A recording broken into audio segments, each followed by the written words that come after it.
Oh? I didn't think I would see you here. Are these two your friends? Yes. We had the fortune of meeting not too long ago. They are quite a knowledgeable and talented pair, and a pleasure to be around. Traveler, we were just discussing the history of Rex Lapis. Would you like to listen? This, good sir, seems not to appreciate the almighty power of the Lord of Geo. As a professional archaeologist, I'm inclined to correct some of his erroneous views. We are discussing the whereabouts of the first Mora.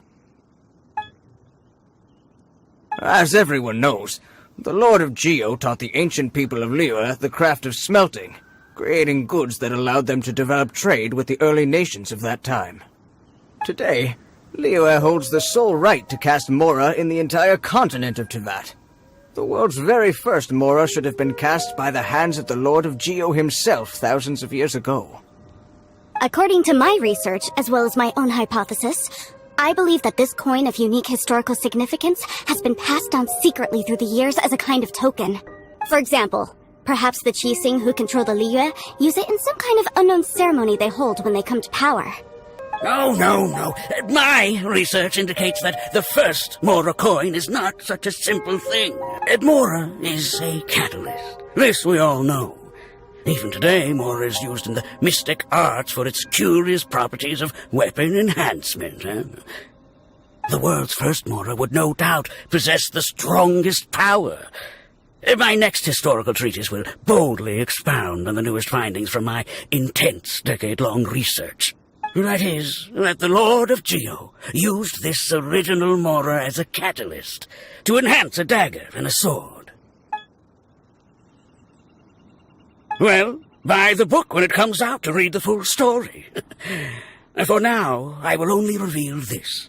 The one who finds the dagger shall become supreme in Liyue, and the one who finds the sword may be crowned Liyue's sovereign.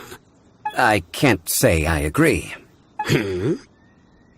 Let us not speak of the authenticity of the dagger and sword first. But Mora and money came about simply because they are a convenient measure of a contract's value. Rex Lapis just meant for Mora to serve as a catalyst for people to exchange and trade. The world's first Mora is probably just an ordinary coin created by Rex Lapis. As for its fate, the same as all Mora, I suspect. It was simply spent somewhere.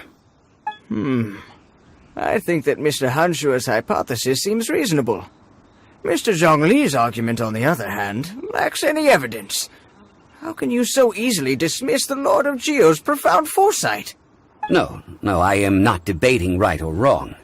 I am simply stating a fact. Enough!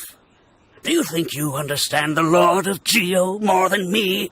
I know but little about history, and I wouldn't dare to brag. But discussion is meaningless if everyone has the same opinion, no? Well then, answer me this. Long ago, when Liyue Harbor was being constructed, the Lord of Geo taught the people how to build houses. The model home he used to teach them was completely cast from Mora, correct? That is correct, indeed. Okay, then tell me. Why would the Lord of Geo do something so extravagant, if not because of the mystical power that Mora contains? There's a simple explanation, really. To the god of wealth and commerce, what material is easier to get than Mora? I mean, I am talking about Rex Lapis. Excuse me, sir. I have some questions about archaeology. Can we find somewhere quiet to chat? I mean, if it's okay with you. Oh, it's no problem at all. But may my friend accompany us? Perhaps they could be of some help. Of course. They can come if that's what pleases you, sir. Let's go. What I'm about to say is a bit disrespectful of the Lord of Geo and would draw a lot of angry looks. So it's best to discuss this somewhere quiet. Your argument just now exhibited acuteness of speech and thought. Most importantly, you don't fall for the boasting and acting of the others. You remain objective. So I have a question for you. Perhaps you will answer differently from other scholars. Do you think that all the gods that the Geo Archon killed were evil? Let's not analyze it in terms of good versus evil. Rex Lapis placed great importance on the integrity of contracts, so any gods he killed certainly must have broken some kind of contract. But when I was doing some research, I learned about the legend of the god of salt. The god of salt, Havria, was a very kind god, but she encountered Morax one day in battle. Morax used a rather underhanded trick to assassinate her. This bit of history is a long story. But you may not like the truth when you hear it. Don't worry, please tell me what you know. This event, I've already searched for answers for a long time. No, it's just... Where should I begin? Over here, Mr. Zhongli. I've been looking for you. So you're over here all this time.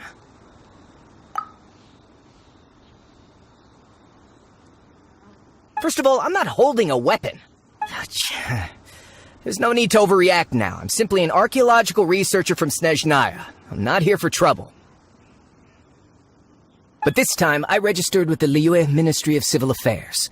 I could show you the official documentation if you want to see it. I will be conducting an archaeological survey here, the results of which will all be shared with the ministry. I heard that Wangsheng Funeral Parlor had a consultant named Zhang Li, with immense knowledge of ancient history and archaeology. So I paid Wangsheng Funeral Parlor a handsome amount to hire Zhang Li as my own consultant while I'm in town. So you mean to say that this is work for the Wangsheng Funeral Parlor, yes? Well, since it's work, I don't have a choice. A consultant of the Wangsheng Funeral Parlor must respect their duty. Of course you would be such a reasonable man. Well then, let's head out now, shall we? Wait, if you are studying archaeology, can I go too? I am also a scholar in this field, so I can help. That will give us a chance to continue the topic we were just discussing. Oh, and you should tag along too. This experience may be of help to you on your future adventures. It is a story from before the rise of the Seven. Although the god of salt has already perished, it will still be a meaningful experience for your journey. Wait. This is an archaeological expedition, not a tour group. That's too many people. But this friend of mine has a treasure-finding talent, surpassed by no one. It will surely be of great help to us. Oh? What talent? If my friend espies a treasure chest, they will absolutely find a way to open it. Well, that is quite enticing. All right, then. Well, let's go. There's no time to waste. When the Overlord of the Vortex was crushed by the Jade Chamber recently, perhaps something of interest was washed ashore. An ancient artifact would be good. Traces of ancient activity would be great. But a piece of the god's limb would be even better. Who knows what surprises we may find.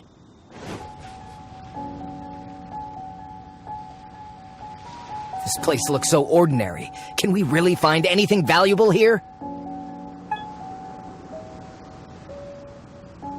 I don't mean the scenery, but rather that there should be something out of the ordinary. A big battle did just occur and all, and I don't even know where to begin looking here. Guyan Stone Forest is actually the perfect place to be, if you wish to learn about the gods or the history of the Archon War. Legend has it that Rex Lapis threw spears made of large rock into the sea here, piercing and crushing the Overlord of the Vortex. After many years of wind erosion, those stone spears have turned into the unique rock formations we see now. What we see now is just the part of them that remains. The stone spears hurled by Rex Lapis all those years ago were much greater, both in number and in size. But due to the different angles they landed at, their large centers of mass, erosion by seawater, and years of gravity, many of them have been completely swallowed by the sea. So besides wind erosion, the initial collapsing of the stone spears also played a big part in the formation of Guyan Stone Forest. Well, a god able to fight one so powerful as Rex Lapis was certainly very strong in its own right. Indeed. This is where the value lies in research at Guyan Stone Forest. Most of the objects from that time were lost to the sea. But the gigantic waves created by the Overlord of the Vortex have given those sunken objects a chance to see the light of day again. So you're saying that if we look carefully, we'll be able to get very, very rich. I mean, rich with archaeological knowledge and historical value, yes? That's all I seek in life. Well, since we brought so many people, I think it would be best to split up and look. Okay then, I will go with my friend here.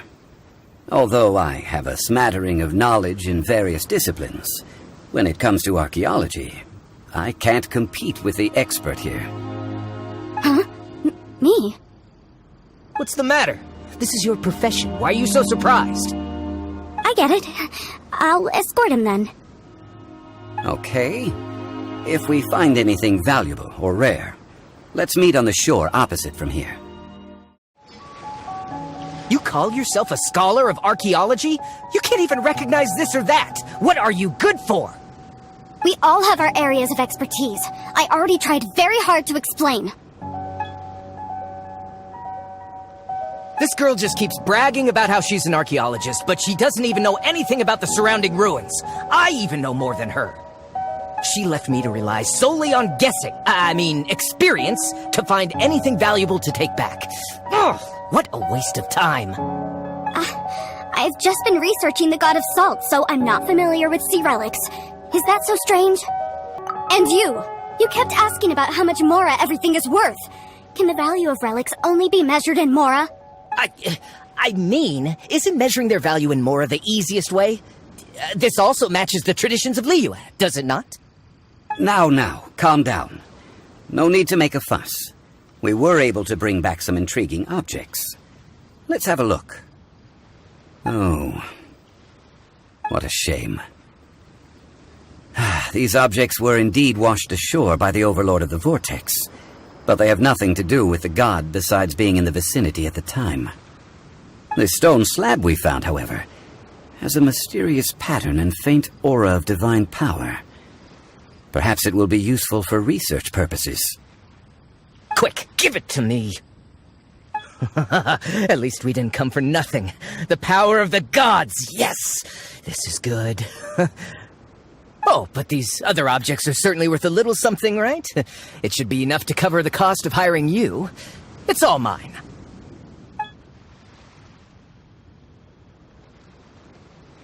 Not at all. My quest to uncover the history of the god of salt is because history can tell us about culture and beliefs. But you're just trying to use archaeology to get rich. Nonsense! I'm a professional archaeology researcher from Snezhnaya. I swear, if I'm lying, may the Lord of Geo strike me down.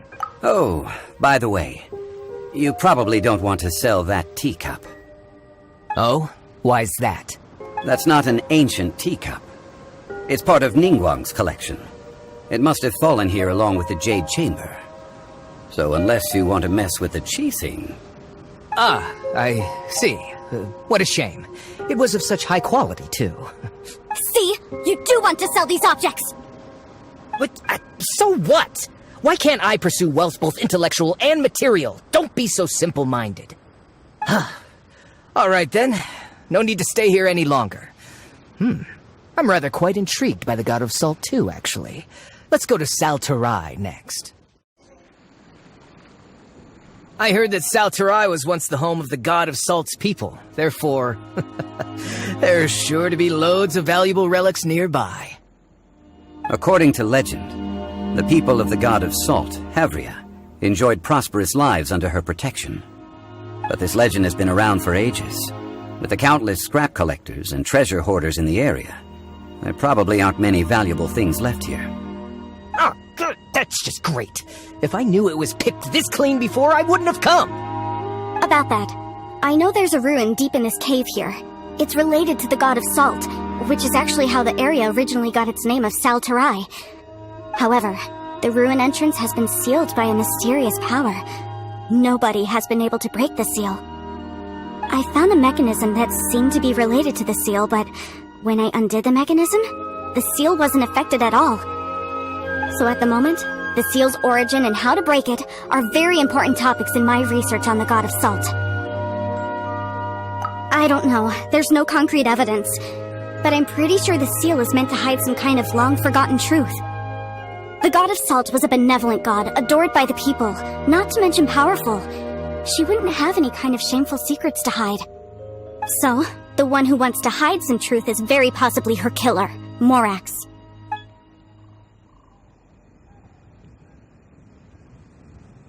Who cares about all that? It sounds like countless treasures of the god of salt lie within this ruin, just waiting for someone to find them, right? You weren't listening at all, were you? Ugh. Even if there's a mountain of treasures inside, nobody can get in if the seal isn't broken. Ah, but we have the illustrious Mr. Zhongli with us. He looks like he knows just about everything. A little seal shouldn't be any trouble for him. This seal seems to be quite ancient. Even Mr. Zhongli may not know all of its secrets. I may know something about it. What? Over the years, I've heard various rumors with bits of knowledge about seals. Although their references seem rather disorderly, they do in fact contain the secret to breaking seals. Let's go take a look at the mechanism Miss Wanyan just mentioned. Okay, since Mr. Zhongli says so, follow me then. Here it is. There's some debris scattered here that, when put together, look like they definitely had to do with the god of salt. According to the inscription on the side, if one looks from a certain angle, the secret to the mechanism will be revealed. See that? Although we activated the mechanism, nothing happened to the seal. That's because there's actually another mechanism that must be activated. Another? Let me lead the way from here. This place seems familiar. Huh, I remember. I think there's some elemental monuments here. So you're saying they're related to all this? When I investigated the seal last time, I had someone with a vision accompany me. But when we lit up all the elemental monuments, nothing happened. That's because you don't just need to activate them at the same time, but in a certain order as well. Otherwise, the seal will not be broken. The secret to this puzzle is hidden in the legends about the Archon War. Tianheng in the south, Yaoguang in the east, Jueyun in the west, Qingce in the north. All desolate and devoid of life. Liyue is vast, yet even one haven is hard to find. To the north, to the east. Do the people of Liyue always talk in riddles? I think I've heard this saying before. Certainly you have. And the contents of this saying are also related to the god of salt. To provide a haven for her people, whose lives had been ravaged by the Archon War, this benevolent god searched all across Liyue. At that time, with the chaotic fires of war engulfing the land, even one sliver of peace was a luxury, and that haven she eventually found is right here. Today, it is known as Sal Flore. How sad, then. In the end, this peaceful place was destroyed by Morax. Okay, enough with these ancient stories. Now that we have the clue, hurry up and break the seal. Whatever happened doesn't matter as long as we can get inside that ruin. Tianheng in the south, Yaoguang in the east, Jueyun in the west, Qingce in the north. With this clue, you should be able to solve the puzzle.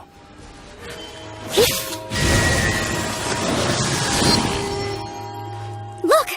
The seal really was broken! Mr. Zhongli is indeed quite remarkable. It was nothing, really. Now, it's time that people learn the hidden truth lost to time. Before entering the ruin, I have a proposal that will help us prevent the kind of senseless arguing between you two that we saw at Guyonstone Forest. Okay. What is it? I propose you two agree upon a contract, stipulating that we alternate who gets claim to each treasure we encounter, with only one object permitted per claim. To show my sincerity, I won't be taking any treasure. This will just be between you all. I don't agree. I mean, you want me to split the treasure with this amateur archaeologist? No, absolutely not. I don't agree either. He will only defile the precious relics left behind by the god of salt. I can't accept this. Well then, if the contract is not agreed upon, I will no longer serve as your consultant on this expedition. You will have to rely on your own experience to find whatever treasures are hidden in this ruin, as well as traps. You have the audacity to demand this! Okay then. Even half of the treasure in the long-sealed ruin of the God of Salt should be enough to make a fortune. If you want me to agree upon this contract, so be it. I just have one request, Mr. Zhongli. If we discover the truth behind the God of Salt, you must judge it fairly, even if the truth harms Morax's image. I can accept this arrangement. Well then, let's go. Are these statues? No. These are people. Duh. They were probably followers of the God of Salt. How did they come this way? What in the world is hidden deep in this room? Look at this! It's filled halfway with salt. It just looks like a fancy salt holder. Seems like the God of Salt was a god lacking in treasures. According to my knowledge, it's no ordinary vessel. Although it is only half full, it is also forever half full. That is to say, it is bottomless. What? You're saying that even if I pour the salt out, the amount inside won't change? Exactly.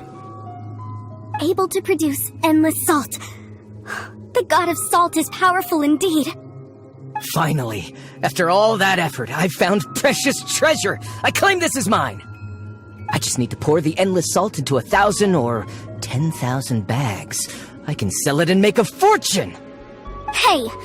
How can you use a relic of the God of Salt for such a shallow pursuit? If Mr. Clement wants this salt chalice, then the next object we find will belong to Miss Wanyan, according to the contract agreed upon. Of course, as we agreed. But how can anything be worth more than this rare find? Since we have a contract, it's no use for me to fight with him. Then let's move on, shall we? Just a simple ruler. It doesn't look to be worth anything. This, if I remember correctly, this is some kind of measuring tool. Indeed. But the God of Salt imbued it with another power. When you stick this ruler in the ground, the surrounding area will become covered in salt, much like a rising tide covers the earth. The deeper it is stuck in the ground, the more salt will appear. It is essentially a bumper harvest of salt. What? That's even better than the salt chalice! Well then, according to our contract, the salt ruler goes to Miss Wanyan. No, unacceptable. I paid for and organized this entire expedition. Why should I get the short end of the stick? And this girl has been useless! Why would she get anything? So you are saying you want to break the contract? So what if I break it? Now that I've seen how the mechanisms in this ruin work, I no longer need you. Let's not forget who hired who here. Why should I let you make the rules? Because you agreed to a contract.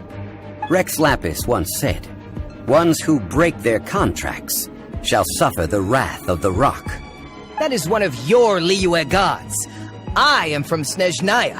I will suffer the wrath of the rock. You may find it.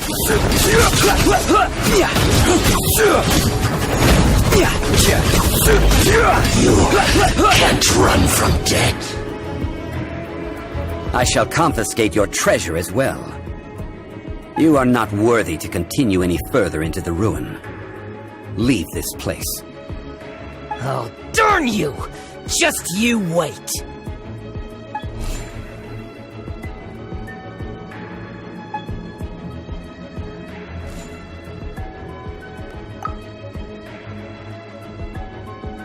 Clement's wrongdoing stemmed from greed, yes. But besides greed, there are many other things that may tempt us to break contracts. When people see the object of their dreams, how many are really able to control their desire and follow the contract? I think we should be honest with each other now. That in truth, not a single member of this archaeological expedition came here for archaeology. Why do you say that?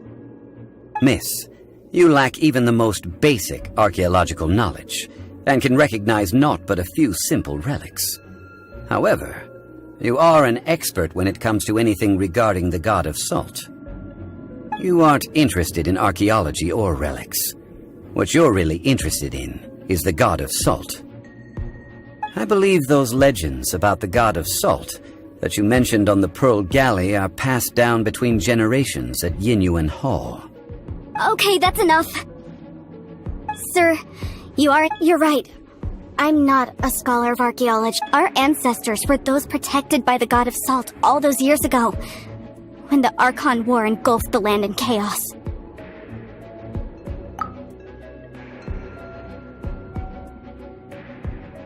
During the war, Morax assassinated our god out of envy for her power.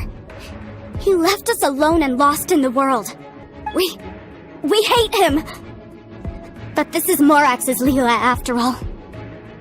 And its history is written as he wishes. So I seek proof of Morax's guilt. He has blood on his hands and cruelty in his heart. We agreed to a contract that we will face the truth head on, didn't we, Mr. Zhongli? You must judge this history fairly. Naturally, of course. But I must add, Liyue is no longer Morax's Liyue. Come with me. All the answers you seek lie ahead.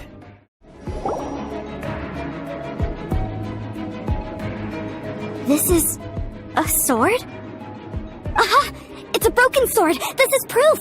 This proves that the god of salt had to fight back against the evil Morax. But sadly, she was defeated. The power of this sword surely is much greater than that of the Salt Chalice and Salt Ruler. If we can repair the sword, then we can show the world the mighty power of the god of salt. Two pieces of a broken sword. From an archaeological perspective, these are two separate relics. According to the contract, you can only claim one. Why? We were alternating claims to treasure, true, but Clement is no longer here. Yes, but the only one object per claim clause still holds true. You cannot take two relics at the same time. This logic!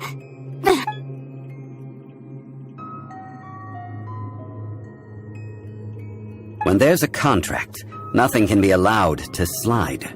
If the contract is not followed, then it is broken. No! If I only take one half, then it can't be repaired, and the power of the god of salt cannot be restored. No matter what, I must be faithful to her.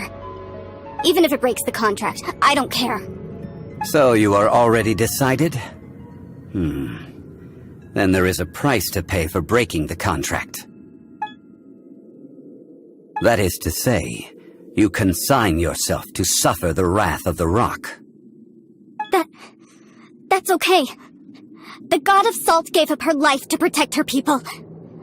My sacrifice is nothing compared to that. Punish me however you want. Just let me take this proof of my faith. Perhaps that punishment would be easier for her. But, as punishment, I will tell you the truth. Huh? The truth? You mean the truth is my punishment? Yes. The truth that I am about to tell you shall be your price to pay for breaking the contract. I'm afraid to say that the god of salt, Havria, was not the powerful god you imagine her to be. Rather, she was a small and weak god who yielded to all other gods. When it came to war, she lost, never able to win a seat among the seven. What? During the Archon War, the gods of this world used all their strength and cunning to vie for control of Tevat. But Havria instead chose to flee. She thought that by giving up before a fight could start, she could save herself and her people from the war. However, during such a long war, there is no end to the advances of aggressors. After making countless concessions, Havria lost all of her lands, until only one small haven remained. No! It can't be so! In her last days, she had not even a single blade to defend her people with. Not even a single blade? This sword is not a relic belonging to the god of salt, but is instead the murder weapon used to kill her. Murder weapon? No! That's not true! That can't be true! You're trying to test my faith in the god of salt! As I said before, I only state the facts. Preposterous! You are a follower of Morax! Don't try to trick me!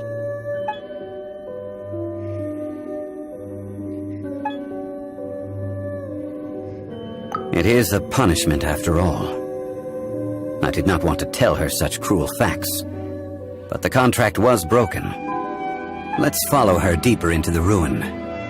There, I fear, we will find something that will leave her no choice but to face the truth. What are all these? What did they see? What did they do? What happened? Since you do not trust me, let us continue onward. That which lies beyond this door will show you all that happened back then.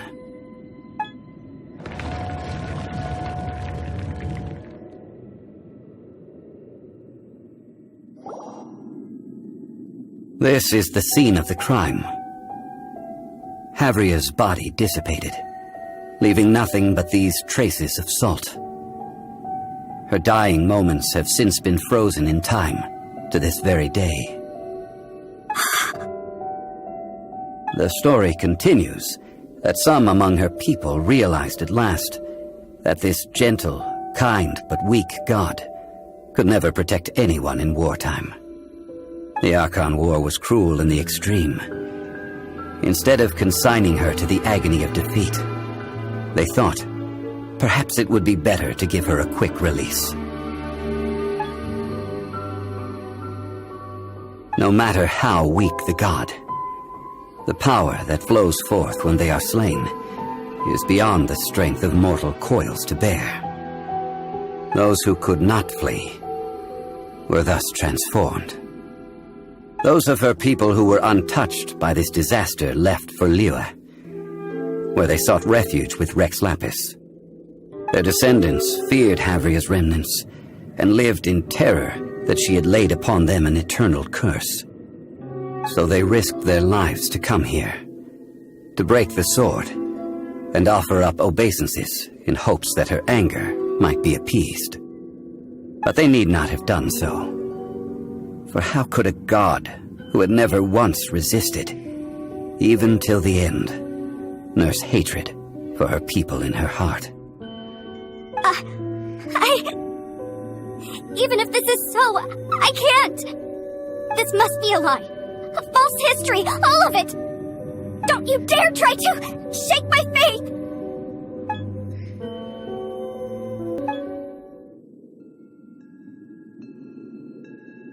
This is the price she must pay.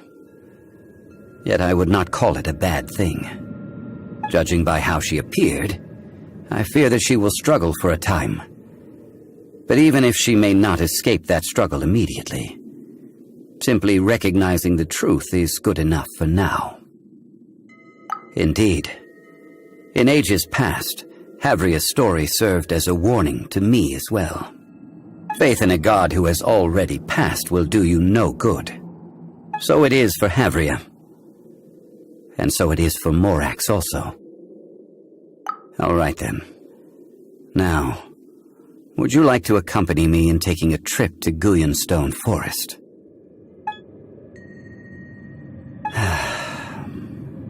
Treading old ground, telling old stories. One cannot help but be reminded of old acquaintances. Now, I mentioned before that many gods of old have been sealed beneath the Guyanstone Forest. The Adepti have presently handed Liyue over to mortals, and Havria's time was even further in the past. The Salt Chalice and Salt Ruler that she left behind should not return to Liyue. To leave them here is to let them slumber. And it is also a homecoming. I ended an era with my own two hands. I've always wondered how I should remember that which I ended. History records, but history may be changed. This incident proved that. Time is a mighty force, and history's twist in its flow. I need to find a better way of recording history in order to engrave its truth. Stone carvings were one such ancient method, but unchanging stone, immovable earth, even one such as myself. Someday we may all disappear. Therefore, I thought of you, traveler. You are one who crosses the celestial atlas, and who passes through countless worlds. If our history is engraved in your memory, it will one day accompany you into another world. As long as a traveler like you is able to record what happened, then a backup of sorts will exist for times and tides of Teyvat. Now then, it is time that we consigned both the Salt Chalice and Salt Ruler to the sea.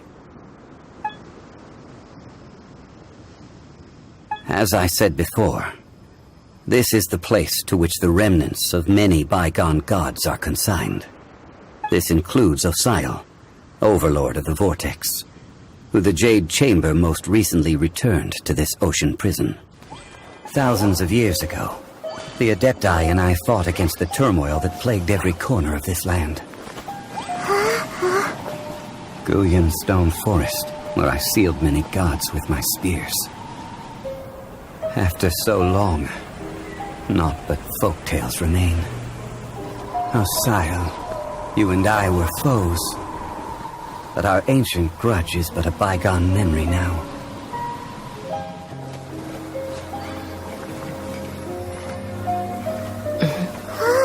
May that which Havria has left behind be yours to subsume.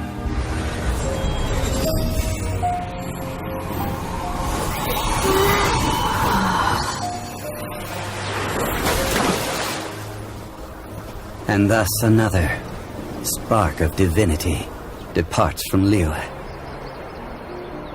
My legacy shall now be left to those who come after to debate.